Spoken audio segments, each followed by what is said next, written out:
সারা দেশে বিএনপির পক্ষে যে গণজোয়ার সৃষ্টি হয়েছে তাতে একটি অবাধ, সুষ্ঠু ও গ্রহণযোগ্য নির্বাচন হলে বিএনপির নিরঙ্কুশ বিজয় অনিবার্য ইনশাআল্লাহ। এই বাস্তবতা উপলব্ধি করে একটি নির্দিষ্ট রাজনৈতিক দল ক্রমাগত অপপ্রচার ছড়াচ্ছে, সহিংস রাজনীতির ইঙ্গিত দিচ্ছে, ধর্মকে রাজনৈতিক স্বার্থে অপব্যবহার করে ভোট চাইছে এবং এমনকি জাল ভোটের প্রস্তুতিও গ্রহণ করছে। এটি অত্যন্ত পীড়াদায়ক যে স্বয়ং ওই দলের দলীয় প্রধানের আসনে টাকা দিয়ে ভোট কেনার অপপ্রয়াস চলছে। তাহলে চিন্তা করুন দেশব্যাপী দলটি কি করছে।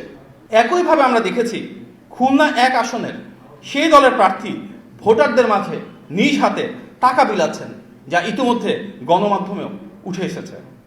এভাবেই নিশ্চিত পরাজয়ের মুখে দেশ জুড়ে টাকা দিয়ে ভোট কেনার পরিকল্পনা হাতে নিয়েছে সেই দল। জনরায়ের শক্তির মুখে দাঁড়িয়ে এ ধরনের অপকৌশল তাদের রাজনৈতিক দেউলিয়াত্বের প্রমাণ।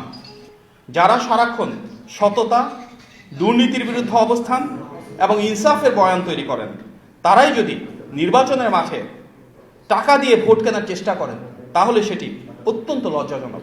নির্বাচনী আচরণবিধির এই লঙ্ঘন একাধারে জনবিচ্ছিন্নতা ও রাজনৈতিক দেউলিয়াত্বের প্রমাণ।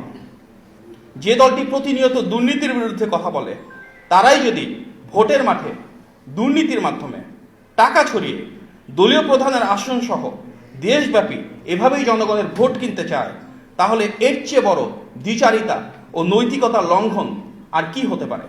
আমরা এই বিষয়ে নির্বাচন কমিশন ও রিটার্নিং অফিসারের দৃষ্টি আকর্ষণ করছি এবং যথাযথ ব্যবস্থা গ্রহণের আহ্বান জানাচ্ছি।